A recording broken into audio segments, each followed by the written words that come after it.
100% అవి పుకార్లు. ఈరోజు కాంగ్రెస్ వాళ్ళు బీజేపీ వాళ్ళు పుకార్లు సృష్టించిన తప్ప లిక్కర్ స్కామ్ అనేది లేదు. అది అవాస్తవమైన సంఘటన, కల్పితమైంది. లిక్కర్ స్కామ్ అనేది ఉంటే ఆధారాలు కావాలే కదా మాకు. ఇంతవరకు ఏ కోర్టు, ఏ న్యాయమూర్తి, ఏ సిబిఐ ఎవరు కూడా మాకు ఆధారాలు చూపించలేరు. మరి అనుమానితురాలని కొండవే జైలు వేసింది తప్ప వేధించి కావాలని వాళ్ళని నిరకబెట్టాలి, ఏ విధమైన వాళ్ళని ఇబ్బంది గురి చేయాలి, కేసీఆర్ గారి ఇమేజ్ని డ్యామేజ్ చేయాలనే విధంగా ఈరోజు బీజేపీ ప్రభుత్వం, బీజేపీ నాయకులు చేస్తున్నటువంటి కుట్ర ఉన్నది. కాబట్టి ఈరోజు మేము నిప్పులాగా బయటకు వస్తుంది మా కవితమ్మని మేము నమ్ముతున్నాం. మరి అదే కవితమ్మకు ఎన్ని రోజులు బెయిల్ ఎందుకు రాలేదు? మీరు 10 ఏళ్లలో తెలంగాణకు ఏం చేయలేరు కాబట్టి ప్రజలు మిమ్మల్ని ఓడించారని బయట రావు గారు 24 గంటల విద్యుత్ ఇచ్చిన ఏకైక రాష్ట్రం తెలంగాణలో. రైతులకు నిరంతరాయం కరెంటు రెప్పపాటి పోకుండా ఇచ్చిన ఘనతకి ఇలా కేసీఆర్ గారిది. వాళ్ళకి కనిపిస్తుంది కానీ అభివృద్ధి వీళ్ళకి కనిపిస్తలేదు. అభివృద్ధి బోరింగ్ దగ్గర పోయి కూర్చొని గంటలు వాటర్ రాకుండా కూర్చొని రాత్రి పగులు ఇబ్బంది పడి నీళ్లు తెచ్చుకున్న సందర్భాలు ఎన్నో చూసాను. 5 లక్షల రూపాయలు ఎక్స్గ్రేషన్ ఇచ్చిన ఏకైక నాయకుడు మా కేసీఆర్ గారు. ఈరోజు ఇంత అభివృద్ధి చేసిన కేసీఆర్ ఎందుకు ప్రజలు వద్దనుకున్నారు? మరి 10 ఏళ్ళ దీనికి కేసీఆర్ గారు పోతారని ఊహించుకోలేదు ప్రజలు. తెలంగాణని పదం తెచ్చిన వాళ్ళు ఎవరంటే కేసీఆర్ అని చెప్తలేరా? తెలంగాణ ఉద్యమం కోసం పోరాడిన వాళ్ళు, వాళ్ళ మీద కేసులు చేసుకున్న వాళ్ళకు అందరికీ న్యాయం కేసీఆర్ చేసిరు అనుకుంటారా మీరు? బీఆర్ఎస్ పూర్తి నామరూపం లేకుండా అవుతుంది అంటుండ్రు. మొన్న మహబూబ్ నగర్ ఎమ్మెల్సీ ఎలక్షన్ తీసుకుందాం ఉదాహరణ. అన్న నవీన్ రెడ్డి అనే గెలిచిండు. విజయం మాది ఉమ్మడి పాలమూరు జిల్లా ఉండి మేము తెలంగాణ రాష్ట్రాన్ని సాధించుకున్నాం.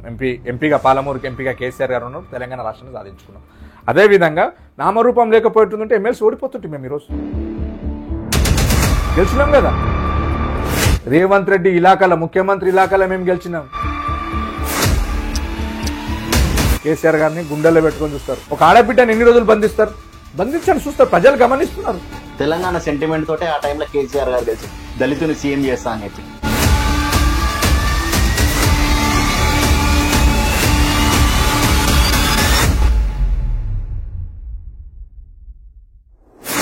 అయిన పైన కూడా లేనిపోయిన ఆరోపణలు చేసిండు. ఈరోజు అలాంటి వ్యక్తి పైన ఆరోపణలు చేసినా కూడా బంగారం లాక మచ్చ లేకుండా నీతి నిజాయితీకి మారుపేరుగా బయటకు వచ్చిండు. ఒకవేళ నా పైన అలాంటి ఆరోపణలు వచ్చిందనుకో, షాద్ నగర్ చౌరస్తాలో నేను ముక్కు నేలకు రాసి తిరగడానికి సిద్ధంగా ఉన్నా. కే అనే పదం మిస్ కావద్దు నా జీవితంలో, నా పిల్లలకు. కైఫ్, కేటీఆర్ అని ముద్దుగా పిలుచుకుంటున్నారు. కైఫ్ అంటే ఎందుకు పెట్టుకున్నామంటే కేసీఆర్ గారిలోని మొదటి అక్షరం నా పిల్లలకు ఉండాలని ఆలోచన చేశాను. ఇప్పటి వరకు 2000 మంది విద్యార్థులను ఆత్మ బలిదానం చేసుకున్న రోజు యాడున్నారు మీరంతా? కేసీఆర్ గారు ఆశీర్వదించి టికెట్ ఇస్తే ఎమ్మెల్యే అవుతారు, ముస్తఫాకి ఇస్తే ముస్తఫా ఎమ్మెల్యే అవుతాడు. మాకు అవన్నీ ఏమో 6 గ్యారెంటీలు అమలు చేసి చూపించాలి. ఫస్ట్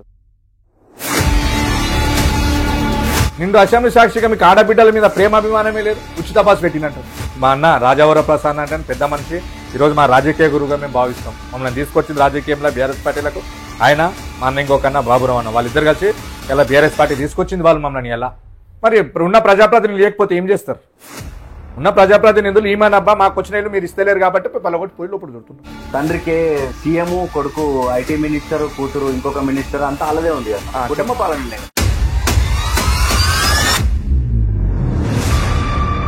అయితే మీ దగ్గర ఎమ్మెల్యేలు అంటే కొంత మేరకు వ్యతిరేకత ఉంది అని చెప్పి గెలవలేకపోయాడు. మరి ఎంపీ క్యాండిడేట్లు కూడా గెలవలేరు కదా. 8 మంది బీజేపీ ఎంపీలు గెలిచారు, 8 మంది కాంగ్రెస్ ఎంపీలు గెలిచారు. తెలంగాణ రాష్ట్రానికి ఏమన్నా తెచ్చిండ్రా? ముందు 0 తెచ్చిండ్రు వీళ్ళు. వీళ్ళ నుంచి ఏం కాదు. కలరు పోతే విలేకరుల పైన దాడి చేసిన ఘనత కూడా వీళ్ళది కాదు. Zee Telugu news channel reporter పైన దాడి జరిగితే తెలంగాణ రాష్ట్ర సాధనలో కూడా జర్నలిస్టుల ముఖ్యమైన పాత్రనే ఉన్నది. వాస్తవం ఇది. అటువంటి జర్నలిస్టులకు మీరు తెలంగాణ 10 ఏళ్లలో ఉన్నప్పుడు మా కోసం అయితే ఏం చేయలేరు కదా. ఎవరు చెప్పింది చేయలేరని? మీ కృషి మాకుంది. అలా ఉద్యమంలో మీరు లేకపోతే మేము లేము. ప్రపంచాన్ని తెలియజేసిన ఢిల్లీకి చూపించిన ఘనత మీ పాత్రికేయులది, మిత్రులది. ఎలక్ట్రానిక్ మిత్ర కానీ ప్రింట్ మీడియా కానీ మీరు లేకపోతే మేము ఏం చేయలేము. మీరు మా అంటే ఢిల్లీ పోతారు, మాటికి ఢిల్లీ పోతారు. మొన్న అసెంబ్లీలో నిండు అసెంబ్లీలో ఆడబిడ్డను అవమానిస్తుంటే ప్రశ్నించలేరు ఎవరు? అదే ఆడబిడ్డ, మా ఆడబిడ్డను తీసుకుపోయి జైలు వేసిండ్రు అంటే వీళ్ళు ఎంత క్రూరంగా మాట్లాడుతున్నారో ఒకసారి ఆలోచన చేయాలి మనం కూడా. అంటే రాజకీయ కక్షలు అనేది ఆడబిడ్డ మీద చూపించే స్థాయికి దిగజారిందంటే రేపు రాజకీయ భవిష్యత్తు వాళ్ళది ఎట్లుంటారనేది మనం ఆలోచన చెప్పుకోవాలి.